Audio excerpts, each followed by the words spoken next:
اور ہم نے پھر آج میں پھر بھی گزارش کروں گا کہ اہل سنت والجماعت کا جو عقیدہ ہے یہ بڑا مضبوط عقیدہ ہے. میں کہتا ہوں میں بڑا تنگ بھی ہوں ان سے, سنیوں سے. میں کھلا آدمی ہوں, میں کوئی ڈرتا نہیں ہوں کسی سے. زندگی موت اللہ کے ہاتھ ہے, اللہ کے ہاتھ ہے, کوئی نہیں مار سکتا. جب اس کا حکم ہوگا تو مریں گے. تو اس لیے ڈر کوئی نہیں ہے, صرف یہ ہے کہ مجھے ان سے گلہ بھی بڑا ہے کہ یہ سمجھتے ہیں کہ ہمارے مسلک کی ترجمانی کی جائے تو ہماری ساری ان باتوں کو مان لیا جائے جن کا ہمارے پاس ثبوت نہیں ہے, اور ہم نے اپنی طرف سے گھڑ کر اس کو دین میں شامل کر لیا ہے. ان کو بھی مانو تب سنی ہو, یہ میں نہیں مانتا. چاہے بریلوی حضرات تنگ ہو, چاہے کوئی بھی تنگ ہو. کئی لوگ کہتے ہیں جناب تم اپنا مذہب بتاؤ کہ تم بریلوی ہو, دیوبندی ہو, شیعہ ہو, اہل قرآن ہو, تبلیغی ہو, کیا بلا ہو. بھائی کبھی بریلویوں کی تعریف کرتے ہو, کبھی ان کو دھر لیتے ہو, کبھی دیوبندیوں کی تعریف کرتے ہو, کبھی ان کو دھر لیتے ہو, کبھی شیعہ کی تعریف کرتے ہو, کبھی ان کو دھر لیتے ہو. تم یہ چکر کیا ہے, تم ہو کیا؟ آج میں آپ کو بتاتا ہوں میں کیا ہوں. دیکھیں صاحب, یہ ان کا سوال بجا ہے کہ یہ سارے لوگ ان کی تعریف کرتے ہیں, اور کبھی جو بہت خوش ہوئے ہوتے ہیں وہ دیوبندی بھی کہتے ہیں یار یہ تو ہمارا آدمی ہے, یہ دیوبندی ہے. وہ دوسرا خطاب سنتے ہیں, وہ کہتے ہیں تن کے رکھ چھوڑیا سسا. بریلوی کہتے ہیں جناب یہ ہمارا ہے. تو دوسرا خطاب سنتے ہیں, اس میں کوئی ان کی بات ہوتی ہے, ان کو دھر لیتا ہوں, وہ کہتے ہیں یہ گیا, یہ تو کچھ بھی نہیں ہے, ہمارا تو نہیں ہے. شیعہ کہتے ہیں اہل بیت کی تعریف اس سے بڑھ کر کسی نے کی نہیں, کبھی ان کو بھی کوئی چٹکی لگا دی, وہ کہتے ہیں یار ہمیں بھی ہماری خبر بھی لے گیا. اہل قرآن, تبلیغی, اہل حدیث تعریف بھی کرتا ہوں, مذمت بھی کرتا ہوں. وہ کہتے ہیں یہ چیز کیا ہے, یہ ان کی معجون مرکب کیا ہے, حدود اربع ان کے کیا ہے. تو میں گزارش کروں, بات یہ ہے کہ میرا کوئی ذاتی مذہب نہیں ہے, نہ آپ کا کوئی ذاتی مذہب ہونا چاہیے. ہمارا مذہب, ہمارا عقیدہ, ہمارا مذہب, ہمارا مسلک, ہمارا نظریہ, ہمارا اندیہ وہ ہونا چاہیے جو اللہ کی آخری کتاب قرآن مجید میں آیا ہے, یا جناب محمد الرسول اللہ سے جو عقیدہ, جو طریقہ ثابت ہے وہ آپ کا اور میرا عقیدہ ہونا چاہیے. ٹھیک ہے نا, یہ مسلمان کی تعریف ہے. تو ہر یاد رکھیے کہ ہر مذہب میں, ہر مسلک میں افراط و تفریط ہے, یا کوئی کسی بات میں گھٹ جاتا ہے, بہت دالیوں لے ونن تے بعض جگہ وہ اتنی شدت کرتے ہیں کہ حد سے بڑھ جاتے ہیں. میانہ روی, حضور نے فرمایا خیر الامور اوسطھا, یہ آپ کا ایسا جملہ ہے کہ پوری کائنات کے ہر چیز پر اس کا اطلاق ہو سکتا ہے. پوری کائنات, ہر عمل, ہر نظریہ, ہر نقطہ, یہ سرکار مدینہ کا وہ ارشاد ہے کہ ہر چیز میں میانہ روی, نہ حد سے بڑھو نہ حد سے نیچے ہو, درمیان میں چلو. وہ کسی نے کہا نا کہ عزیز اتنا ہی رکھو کہ جی بہل جائے, عزیز اتنا ہی رکھو کہ جی بہل جائے, اب اس قدر بھی نہ چاہو کہ دم نکل جائے. ہر چیز کا ایک طریقہ ہوتا ہے اعتدال, درمیانہ روی. تو حضرت پیر میر علی شاہ صاحب کا کو اللہ نے علماء عصر میں امتیاز کیوں عطا فرمایا, دیوبندیوں نے کیوں ان کو مانا, شیعہ نے کیوں مانا. رد مرزائیت میں جب میرے دادا وہاں تشریف لے گئے تو سب نے مسلمہ طور پر آپ کو مقتدا اپنا کیوں مانا. آج کون سا پیر ہے پاکستان میں کہ جس کو تمام مسالک کے علماء اور مشائخ اکٹھے ہو کر اپنا پیشوا مانے؟ کوئی ہے آپ کے سامنے آیا؟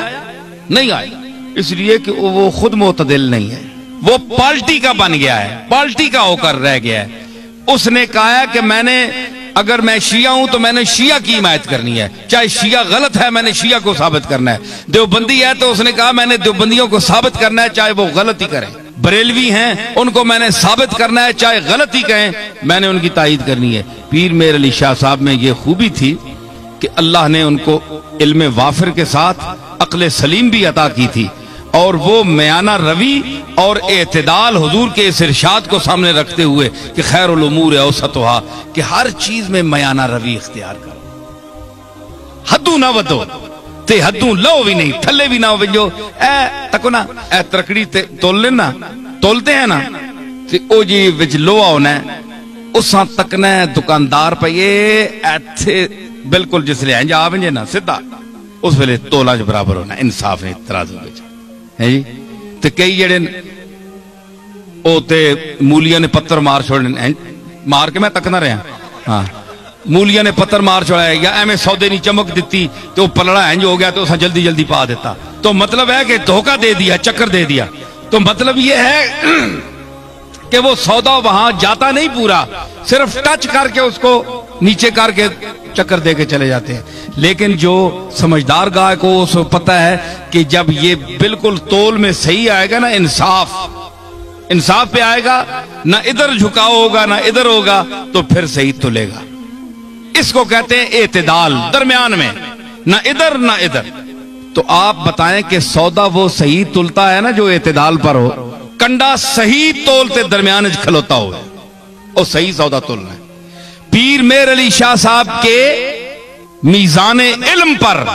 وہ کنڈا جو صحیح ہے اس پر ہر وہ سودا تلتا ہے اور جو غلط ہو زائد ہو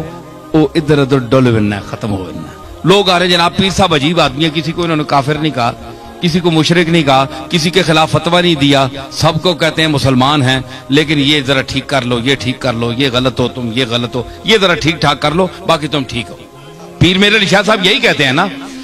تو ہمارے یہ آج کے بعض بریلوی حضرات یہ کہتے ہیں جناب کہ انہوں نے اتنا علم ہونے کے باوجود انہوں نے کیوں کسی کو کافر نہیں کہا